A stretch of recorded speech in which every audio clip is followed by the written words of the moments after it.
Hi guys, welcome to another episode of Life Journeys. My name is Georgina Njogu and today I'm hosting a beautiful lady, Sally Agallo. She'll be sharing her story with us, an inspiring story. Stay tuned. But before we begin, I'd like to thank our host for the day, this beautiful location. It's Dusit Princess on Mimosa Lane off Church Road in Westlands. Thank you so much. Hi Sally. Hi. How are you doing? I'm fine, thank you. For those who may not know you, who is Sally Agallo Kwenda? So I must say that first of all, I'm a human being. Yeah. A Kenyan. Yeah. Yes. Born in and I've grown up in Nairobi, and I'm also the founder member of Kenya Ostomy Association. I'll be talking about it later on. Yeah. And I formed this organization because of what I've gone through. Like now I'm sharing my life journey. So as we go on, people will get to know about that. But also I would like to say that I am turning 55 years old. That is something that most women don't talk about. Yes. And for me, I'm proud to say that because I would have died over 30 years ago. And because of this, I'm always proud if I see if I celebrate a birthday. Yeah. I was born in a family of 10, and I'm the last born. And you know how last borns are pampered. Yeah. And so I was taken to school, primary, secondary. Unfortunately, I didn't get a chance to go to university. But I loved typing so much. And so at some point, I was even sneaking and going to the school office to just ask the secretary if I could type. And of course, after school, I took a HR course and a full secretarial course whereby my work was sit at the reception, type, and do what people do there. And yeah, so I grew up normally like any other girl, and you know, there's this peer pressure of you need to have a boyfriend. Yes. So like any other girl, I also had a boyfriend, I think 1 or 2. In high school or college? Just after high school. Okay. In college. So in 1998, I met this guy. We were family friends with their family. And he told me, Sally, I've had girlfriends. I want a wife. And I've looked around, and you are the wife. Wow. Can you imagine, like, you meet a guy and they're already proposing to you? It didn't look serious. It didn't look anything serious. And I thought, what is this guy talking about? I said, okay, I've had those lies before, so what other lie can you tell me? But he said, no, I want you as a wife. I've done everything with women, but I want you as a wife. And he insisted. Yeah. And he even said, I'll not take you to bed until you say yes. So I thought this guy was serious. So 1 year passed. Actually, it was 1997. So 98, I thought, okay, this guy is serious. So I shared with my sister, who, being a last born, I lived with my elder sister. Because my parents had retired and had already gone up country.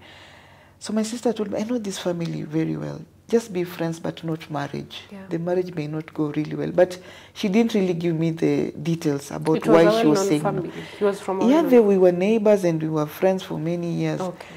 But she knew details about the family that I didn't know. Yes. But she just told me, sister, I love you so much. If you really have to marry, please note this one. But I said, no, this guy loves me. If he's even refusing to take me to bed until I say yes to him. He said, okay, go ahead. We'll help you to love him. And so in 1999, I got married to this guy. Yes. And he was loving. How old are you? That time was what? Was it 29 years? Okay. Yeah, so I lived with him and I got pregnant the same year. And I got a baby. And the guy was living in Mombasa, so he had to, of course, if you're married, you have to join your husband. Yes. So I went to Mombasa and lived with him, and I got a baby. And there was pressure from the family. We want to see the baby, we want to see the baby. You know, people are happy. Our last born has gotten a baby. Bring the baby, we see. So I traveled from Mombasa to Nairobi with the baby. Yes. He was now 2 months old. And Georgina, something happened that wasn't so nice.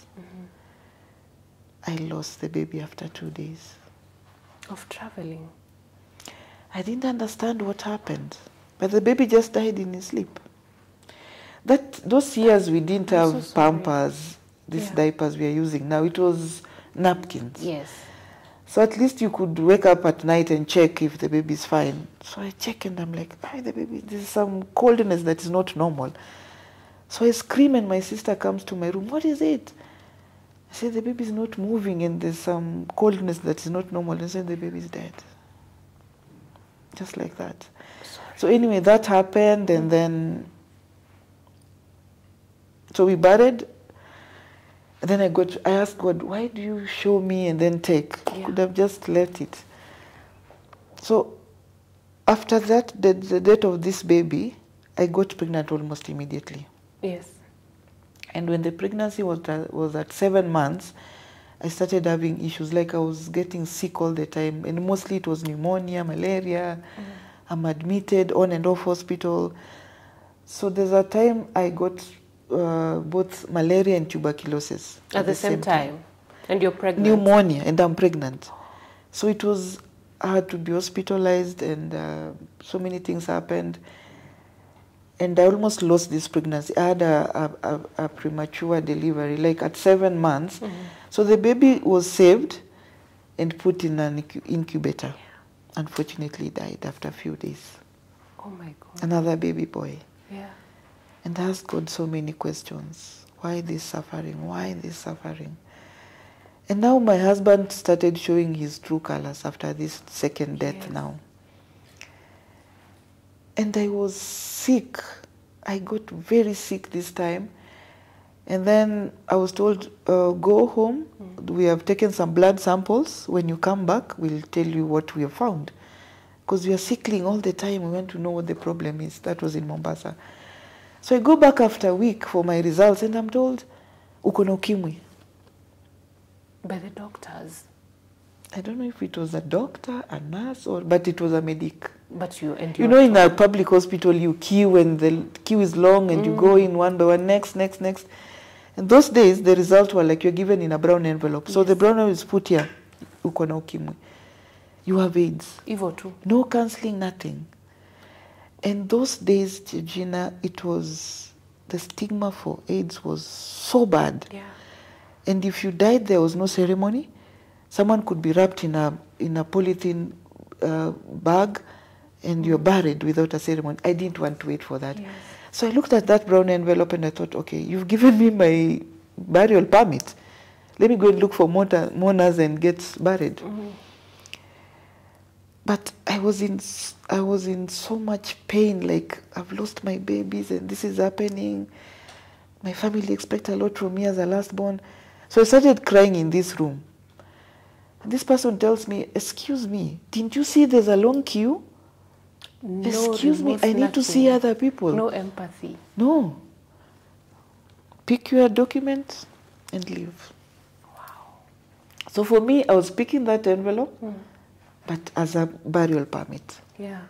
I was just seeing death, I was not seeing anything else. Because over. In the 90s, people were dying of AIDS, there was no treatment. And if there was, it was very expensive. An ordinary Kenyan like me could not afford. So I went home with this envelope, and it was a Friday. My hubby comes, sweetie, how was it? How was the results? The same way that the envelope was given to me, I did the same way to him. Niko na ukimwi. He just stared at that envelope, went to the bathroom, took a shower, changed into clean clothes, and left.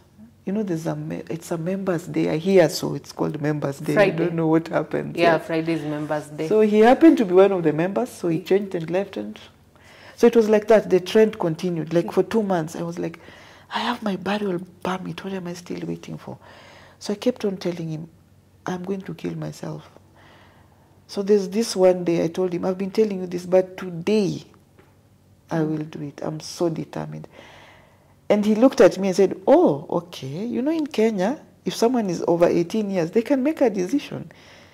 If that's the decision you have made, good luck. Yeah. So for me, that was a rubber stamp on my burial permit. Yes. Because this is my sweetheart. This is the father of my children. This is the man who told me that I can't go to bed with you until you say yes. At this point, he doesn't even want to know if he's also positive. He didn't want. Even when we were told to go back to the hospital with him, he said, You're the one who knows. When unajua umetoana wapi na ukimwi. Mimi niko sawa. If I drink, I take alcohol, I do what I do. I have fun with women out there. If I had it, I could be gone by now. Yeah.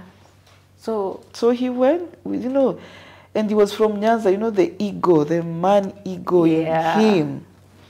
He said, I'm not sick. You know where you got this from. So I wrote a suicide note. Being in Mombasa, I tell you, Georgina, I have phobia for water. Water for me is this drinking water. If it's too much, then maybe kwa karai kuoga. More than that, nashawa. More than that, traumatizes me. So I thought, okay, the ocean is the best place.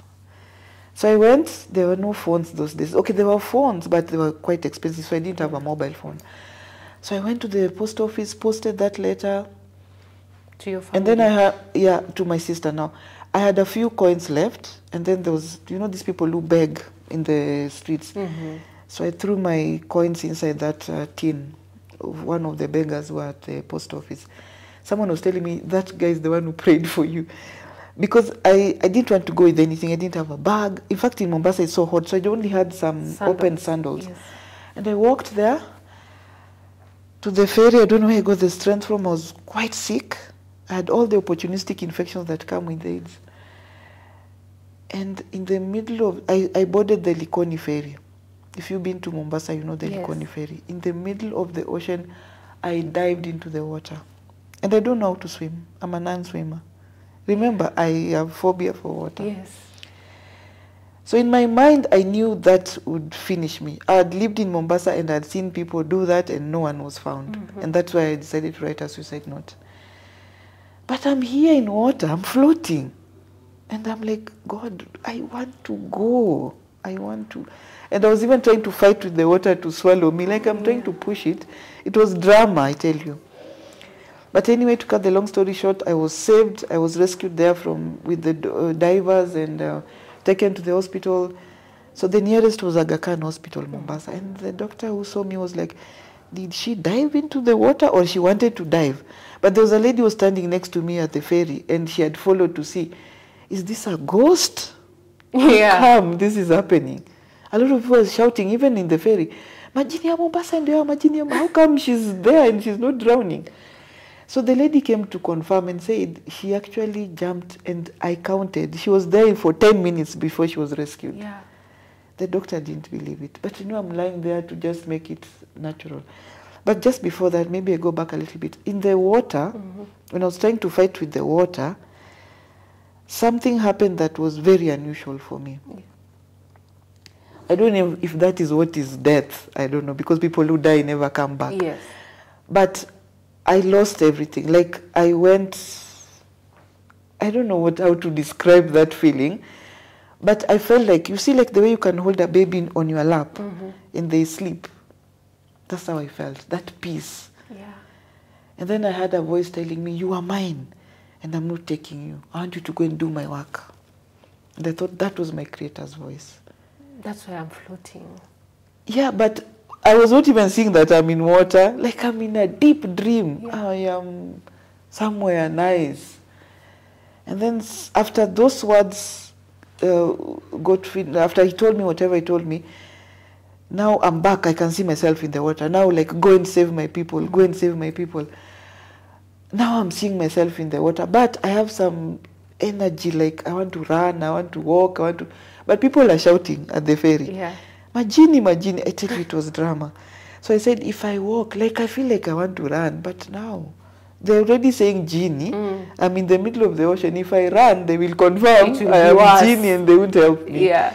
So I said, God, I know it's you speaking to me. Let me stay there and let it be humanly speaking, like what the human beings want to see.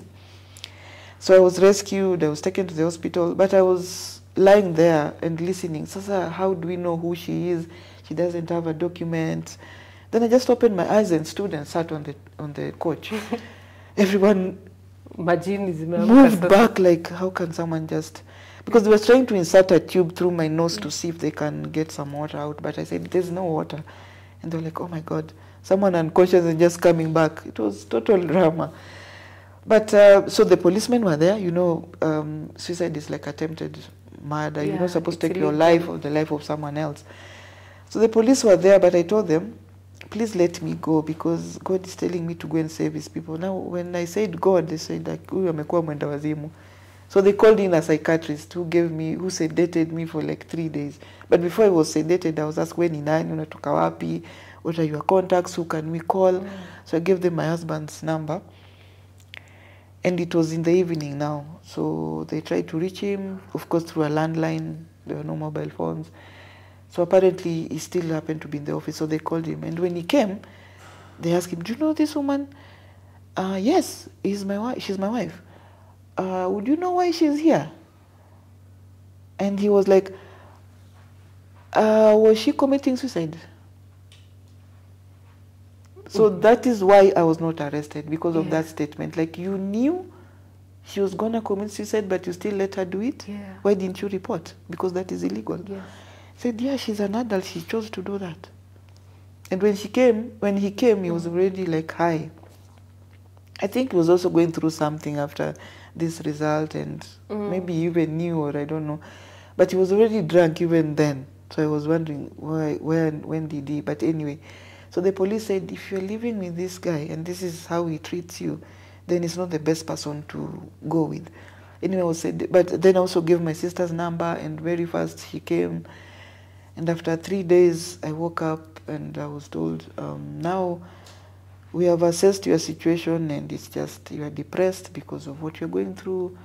So if we give you an opportunity, please don't kill yourself. Yeah. But as you are saying that God is telling you to go, and they were so lenient, like, okay, go and do your work. Go and do God's work. So I was released, but I was told not to go to my husband's place, but with my sister. So now we came back to Nairobi with my sister. With your sister? Yeah, that is 1999. And yeah, so I lived with my sister back home like I was before I got married. But when I was here, my husband started getting sick. And my sister could take me to this hospital called Mbagathi Hospital. That time it was infectious diseases hospital. Diseases that were infectious were the ones that were being treated there. And there was no medicine, and people were dying. I can remember we were sharing a bed one time, and 2 people died, and I'm there. And I'm feeling this one is cold, this one is cold. The people you're sharing a bed with? Yeah. People were dying of AIDS that time. There was no treatment. Yeah. And so the doctors were like, how come you happy? How come she's not dying? And I'm asking God, you're telling me to go and save your people. Every day I could hear that voice, go and save my people. But how, God? I'm sick, I am... And miraculously, I started gaining some energy that I don't know where from. Although I was very weak. I was weighing like 30 kg. My sister would carry me, bring me to the hospital, back like that. And then there was an NGO that was working in that hospital. So as I recovered, they were watching me. And then at a few years, they took me in. Now to just show people that someone can actually have AIDS and not die. So they started treating me. And then in like 2003, the ARVs at least were starting to be available. They were quite expensive though. I remember a week's dose was about 6,000 shillings. And my sister could buy, she's also a widow, so she could buy, sometimes she can't afford, so I take a half dosage, sometimes none. But like that, I started recovering slowly. And then this NGO took me in 2005. And I was put into their now system, of course, medical cover, very good medical cover, screening every time. And so in 2007, just the normal screening, a whole body screening was done.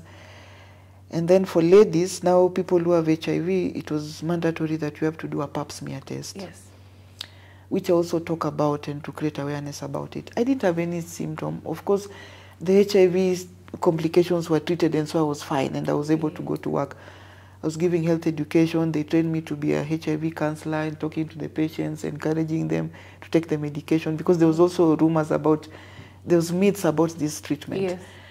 So I talked about it and I told them, I'm taking the medication. And you know, in a hospital, everybody needs daktari. So, daktari unakunywa hii dawa na uko sawa? Mimi pia nitakunywa. So it was very inspiring to just hear my story and encouraging them.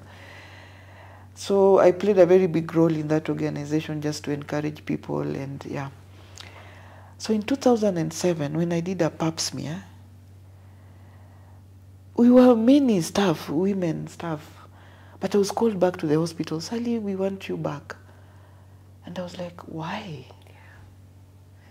You know, you get nervous, like, how come they're being... I'm asking other colleagues, were you called back? Were you called back? No. I'm the only one. I'm the only one. Kwani, what's up? But I wasn't having anything. So I said, okay, let me go.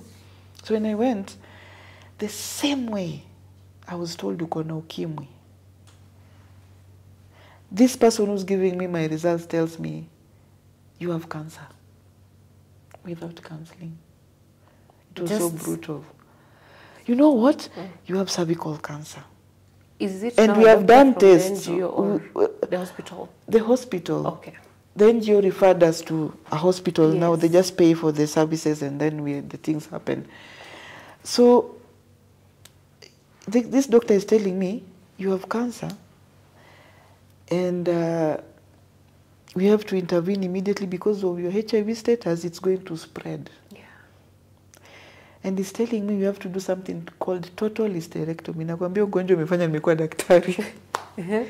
Terms that I never had. Total hysterectomy. Which form of cancer was this? And cervical cancer, stage 2.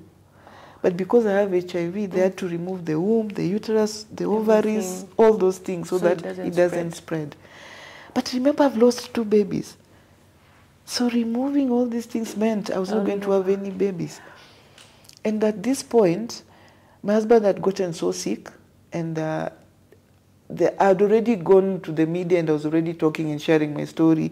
So the family had already seen me and said, "Ay, saya kona do hata anafanya na NGO, he can help you out." So I told them, okay, when I came here, I said I don't have a husband, but I'm actually married. And I would wish, I struggled with that feeling of God is telling me to go and save his people, but this is one of them. As much as he did whatever he did, maybe he didn't know how to handle. I decided to forgive him and brought him back just to support him because he was quite ill. He was quite ill. So when I shared this with my employer, they took him in and I was put into the same medical cover, so he got the treatment. Yes. And he got better and he was fine. So I told him that this is the result I have. And they said I have to do what is called total hysterectomy, which means I can't give you babies anymore. Do you agree? And he said, yeah, if that can save your life, we can even adopt a child. Why not? So we would go to the hospital with him. He has to sign a consent form for me to go to theater. Of course, I struggled. I didn't just go the same day. Yes. 2 months. It took 2 months. And my employer said, Sally, take your time. Go for a second opinion, third opinion. Yes, now through my employer. Okay. First doctor says surgery, so I go. Second one said, yeah, because of HIV status, it's a bit tricky. Please just accept that. So after 2 months, we signed the consent. My husband signs, and they go to theater. Now, what happened again after theater was another drama. There's another lady, a relative from my husband's side, who came and said, hey, you know, there are these women, sorry to say, but yes, women, mdomo yetu iko too much. When they hear something, they can't keep quiet until they release it. Now there's wanatulia. So she comes and says, Sally, I'm sorry, I know you are from theater, uko na uchungu nini, but I have to tell you something. You know, when you were in theater, your husband came and told us, he actually called a family meeting and said, tumtafutie baby. Yeah, he has to get another wife because where was his? Because of the surgery that you just had. So he said he was a younger girl, maybe 22 years, amzalia watoto. And I'm just from theater. And we signed a consent with him. Yeah. And then he comes after this lady, and I said, sweetheart, there's this lady who came, and this is what she's saying. I said, yeah, I am still young, and I need children, so you can't give me any. So why? I need a wife. He's not afraid of spreading the... So now we separate again. Yeah. Because he's looking for children, which I can't give. Yeah. So he left. And he was going to look for babies without caring about his status. And so I struggled with my situation, but I got very good support from my employer. I really appreciate that organization. And of course from my church, from my family, they really gave me support. So I survived, and I didn't go through chemotherapy. You know, cancer is radiotherapy, chemotherapy, surgery. So my surgeon said, because you have HIV, already your immune system is compromised. So if we do chemotherapy, you'll be so weak and you may not take it. So my treatment for cancer was just surgery. Yeah. 2007, it was okay. 2008, I went through a test. But after 3 years, in 2010, as I went for the checkups, I was told, unfortunately, we are seeing some cells in the colon. You know, it's the large intestine. So when they did a biopsy, they found that they were actually cancerous. The cells were cancerous. So did they spread or what had happened? I got a recurrence. Okay. Like I was treated from cancer, but now it came back. Mm-hmm. That's the worst thing about someone who's gone through cancer, getting a recurrence. But the doctor tells me, don't worry, the colon is so long, mm-hmm. I only want to cut the size of a ruler. I'm like, the size of a ruler of part of my body. That's huge. It's huge. Yeah. He cut. After some time, it is still spreading. Another ruler, mm-hmm. I think 2 this time. Fortunately, let me say fortunately. Okay, it was unfortunate, but let me say fortunately. It was spreading downwards, if mm-hmm. you know the digestive system. So the colon, it was affecting the colon, but going downwards. For some people, it's so bad that it goes upwards and then it affects other body organs. So for me, it affected the colon downwards, and then, of course, the colon, the rectum, the anus, mm-hmm. all that was affected. The cancer was spreading that way. So all those body parts were removed. And so your next question would be, so how do you pass through? Yes. That was in 2010, that's 14 years ago. So they had to remove like 2 ruler size of my colon, my rectum, and my anus mm-hmm. in 2010. And that's remember, I had total hysterectomy, which means I don't have a uterus, ovaries, and all those and now the colon reproductive organs. Yes. Now the colon is gone, the rectum is gone, and so... And this time when I was going for that surgery, I was having a lot of pain before I now got now the anus to be removed. The doctor told me, if you get a colostomy, I'll give you a colostomy, you'll be fine. Because my treatment for cancer was surgery, mm-hmm. I had gone to theater so many times until I think I lost count at 13. Mm-hmm. So I said, okay, if that is the wonder drug that will heal my pain, it's fine, let me do it. So I go to theater and I come out. Of course, after theater, you know, you are drowsy from the anesthesia and you are waking up. Then a nurse tells me, my dear, you need to change that bag. I'm like, bag? Which bag? When I went to theater, my bags went home. Which bag are you talking about here? And he said, she kept on saying that bag and pointing on the side of my body, that bag. Yeah. So when I looked on the left side of my body, I saw something huge and pinkish. And I looked at it again, I thought, this is my intestine. Why is it hanging out? And this is not a theater, this is the ward. So we're already from theater. How come my intestine is hanging out? Yeah. This is an organ that's supposed to be, inside the body. Yeah. And she left and came back. Ujatwai bag? I said, I'm so depressed, like, why? I'm even scared. I don't even know what that bag is doing. So the surgeon comes. Sally, how are you today? I said, I'm so annoyed with you. How do we go to theater? You cut my intestine and leave it hanging. I said, don't worry, someone will sort you out. Don't worry, someone. So he said that day 1, day 2, day 3, mpaka day 8. Day 8, I told him, Doctor, you know what? You remember I told you I have HIV? Mm-hmm. And I'm an HIV activist. And from HIV activism, we can do things that you will not imagine. Mm. I will destroy your reputation in this hospital. Mm. You know what I'll do?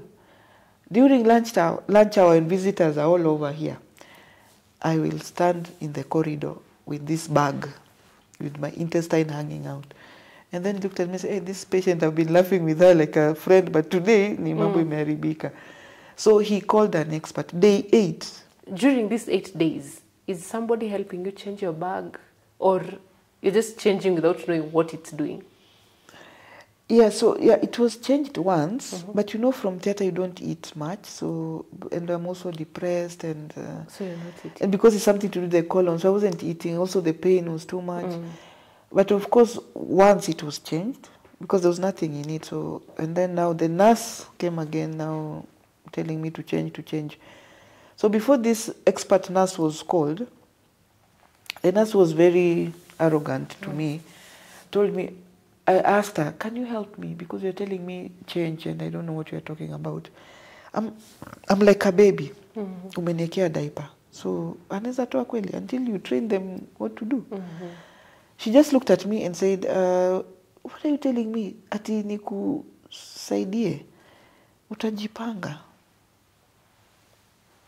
And she walked away. Like utajipanga, what do you mean? So for me, hii kujipanga is what motivated me to start the organization that I'm just about to talk about. So this nurse expert came slowly and told me, after I confronted the doctor and told him, if I don't get help, I will do drama Why do you think they were afraid of explaining?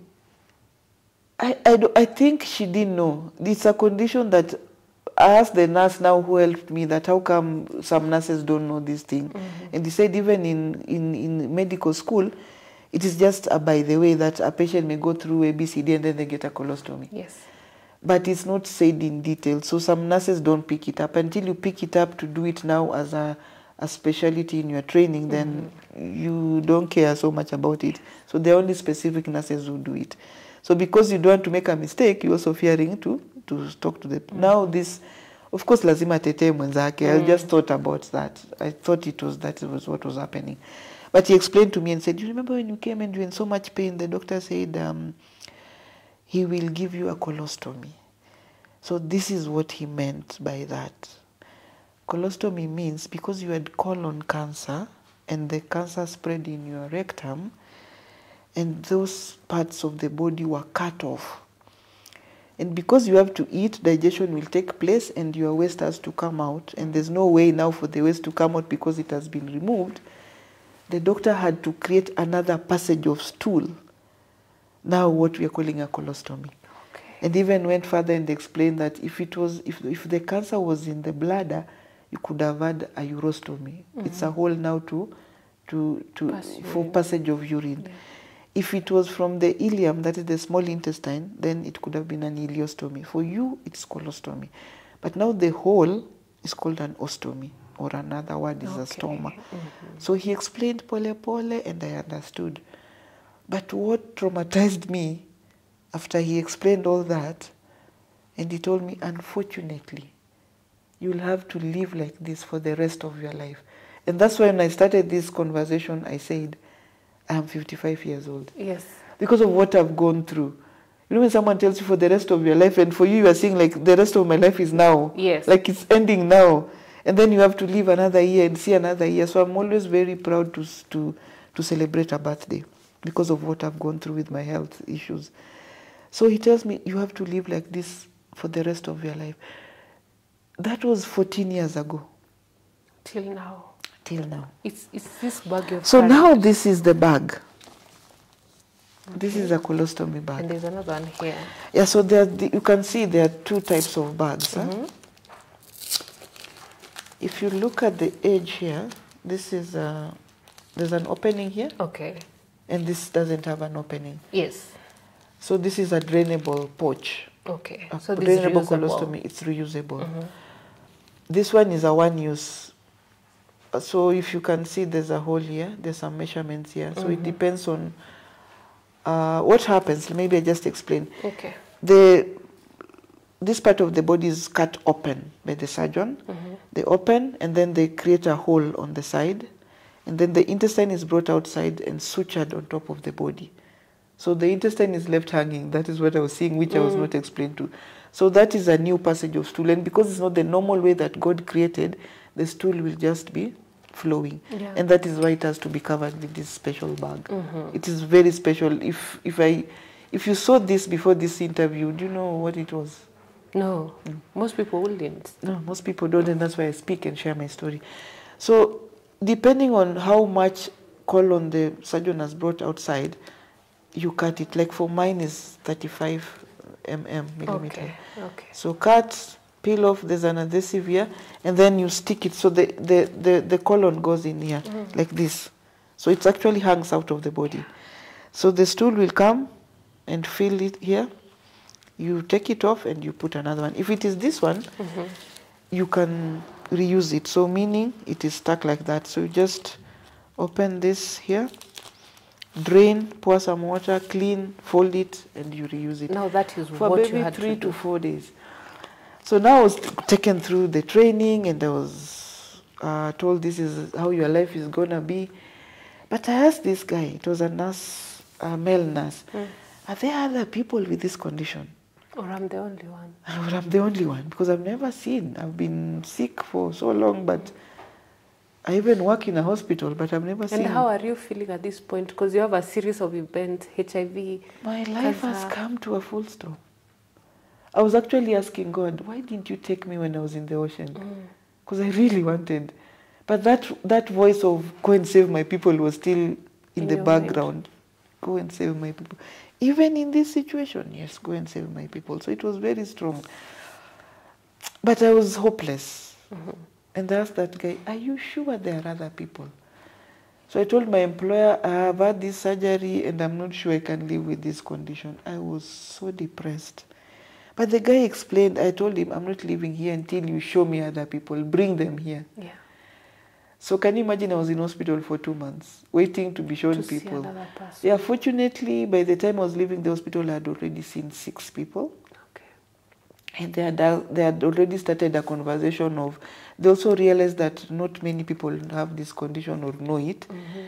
So they started a conversation of, can we start a support group? And so for me, that was very nice, because even in HIV, I was in support group, so I had the experience of even running a group. Yes. So I told them, please let us do this. Let us start a group. Let us form it. Let us register. Let us do this. So we quickly got a name, Stoma World Kenya, and the organization was registered. That is now in 2010 after my surgery. And yeah, we started talking, and people were joining. We started like about 12 members. And but I left that organization in last year. The number had grown to over 500. How are people knowing about it? Personally, I went to the media. Okay. My Facebook page, I was talking about it in every opportunity, in church, in chamas, everywhere I was telling people. Yes. And of course, I was encouraging the other team members, but of course, it's a lot of stigma. Who wants to talk about poo, honestly? So I tried to talk, and people would refer others to me, and another lady was also talking. And so the group was growing, but still, I believe the numbers were higher. Through the Kenya Ostomy Association, how are you creating awareness about this disease, this condition? It's not a disease, it's a condition. It's a condition. Yes. How are you creating awareness, especially to people who might not know? You have realized, at I didn't know. How are you creating awareness, and who are you partnering with? How many people have you taken care of so far, or you have taken under your wing? So the organization was formed last year. It's now about 1.5 years old. And the membership has grown to over 300. And this is because I speak like now I'm speaking. Someone will hear and say, I know someone who has the condition. The only challenge with us Kenyans is when something doesn't concern you, you will watch kidogo and then change the channel and watch something else. Nowadays, there's a lot on YouTube. You go and say, what is this woman talking about? But for people who have had it, maybe you know my story and say, listen to this.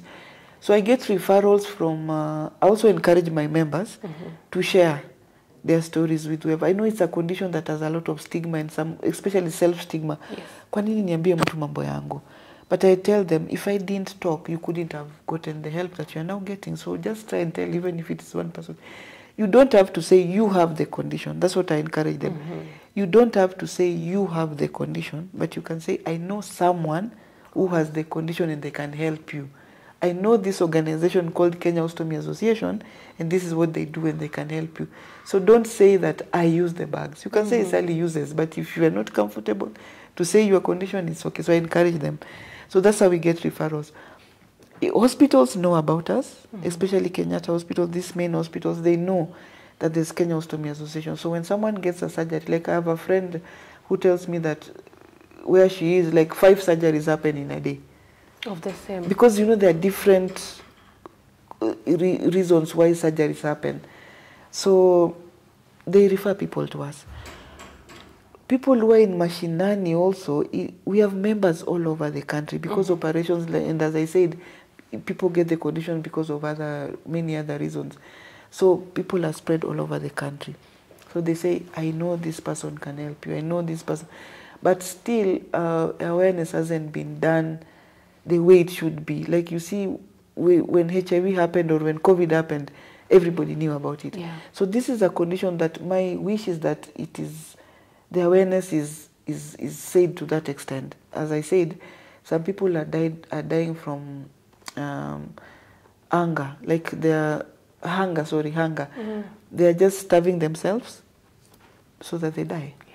Another thing is affordability of these items. They're not available. So when you refer people to us, we give them their places. But because it is expensive, we get donations for free from overseas, but we have to do the shipping, we have to do the clearing here, and of course pay tax. Yeah. So it's another expense. Like any other group, we ask the members, there's a membership fee of 4,500 per year, which translated per month is about 375 shillings, which is affordable. A friend can pay for you, you know. Yeah. But I also, like in such talks, I create awareness. If someone is touched or moved with what we do, if they can also donate and help the organization to run. Because there are people who cannot even afford that 300 shillings. Yes. Because they've gone through cancer, they've paid for their chemo, they've done what, or maybe they're just they have 6,000 to pay for the National Insurance Hospital Fund and not any other thing. So we also consider that. We don't chase people away because they can't pay, but we encourage members to pay the membership just also for commitment. Yeah. Does the 300 limit you to a certain number of bags, or? No, a quality bag like this could take between 3 to 5 days. That depends on how strong the adhesive is. Okay. But this one is a one use. So this we could give maybe 30, assuming that you're using one per day. Yes. This one between 10 to 15. Yeah. How does the future look for Kenya Ostomy Association and you yourself as a person even? What is the future? So for me, I'm looking at the future and I'm seeing it's very bright. Especially if people can buy into my vision, into my goal, and just help me achieve my dream of building that. I want to call it a stoma heaven, where people will come and get emotional healing from the situation they're going through. And I hope that to get partners, like now somebody already has donated that space, that land for the building. And I hope people will come through to also donate so that we can build the center. Okay. And what advice maybe would you give to a person who, your story is not bound to only cancer, endostomy and HIV. You've been through so much more. Yeah. What advice would you give to somebody who feels like they're going through so much more and they're tired? I know. That feeling is always there, and we all have stories. It's only that I have this privilege today, but everyone has their stories, and I wouldn't say that mine is better or worse than the other. But what I would say is that keeping hope alive.